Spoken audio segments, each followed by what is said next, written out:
Jamnagar marketing yard Dhapa ખાતે આ વર્ષે વરસાદ સારો હોવાને કારણે ઘઉં, જીરું, ધાણા, ચણા તથા અન્ય પાકો જણસીની આવક ચાલુ સિઝન દરમિયાન થઈ હોય આ તબક્કે ઘઉંની આવક અત્યારે ચાલુ થઈ છે।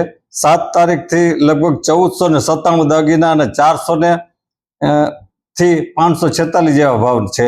8 તારીખે 2426 દાગીનાની આવક છે અને 470 થી 615 જેવા ભાવ છે અને 10 તારીખે આજે 4403 જેવા દાગીના છે, એની 400 થી 516 જેવો ભાવ છે।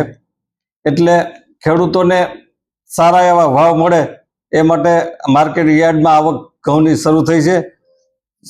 જીરુની જે ગત વર્ષની સરખામણીએ ગત વર્ષમાં જ્યારે ફેબ્રુઆરી 24 થી 7 માર્ચ 24 સુધી આવક મણમાં જોઈએ તો 1,46,520 જેવી થઈ છે અને ભાવ 3,000 થી 6,205 જેવા રહ્યા છે।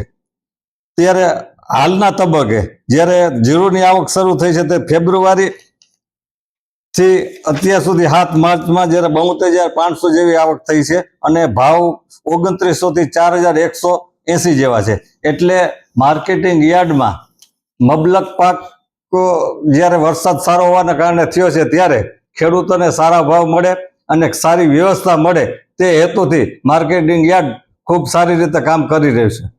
ખેડૂતોમાં એનું કારણ એવું છે ક્વોલિટી જે હોય એના પ્રમાણમાં ભાવ છે। જે વરસાદ થયા હતા એમાં ક્યાંક ને ક્યાંક જીરુમાં વરસાદને કારણે અથવા તો ઝાકળ આવે છે એના કારણે ક્વોલિટીમાં જ્યારે ફેરફાર થયા છે ત્યારે ભાવમાં થોડા ઘણા ફેરફાર ડિફરન્સ હોય છે। સારી ક્વોલિટીના માલ હોય એમાં તો ક્યાંય કોઈ ભાવમાં ડિફરન્સ હોતો જ નથી। મારું નામ જયેશ કુમાર પરસોત્તમભાઈ અકબરી, ગામ નાગોના। આજની તારીખમાં આપા યાર્ડમાં 50 મણ જીરું લઈને આવ્યો।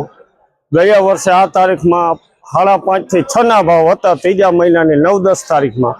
આ વર્ષે આ માર્ચની 9-10 તારીખમાં 3200 થી લઈ 3600 ના ભાવ થાય છે। હવે ખેડૂતને 2000 મણે 2000 ની તૂટ છે, એની સામે બિયારણ, ખાતર, દવા, મજૂરી બધામાં ભાવ વધારો છે।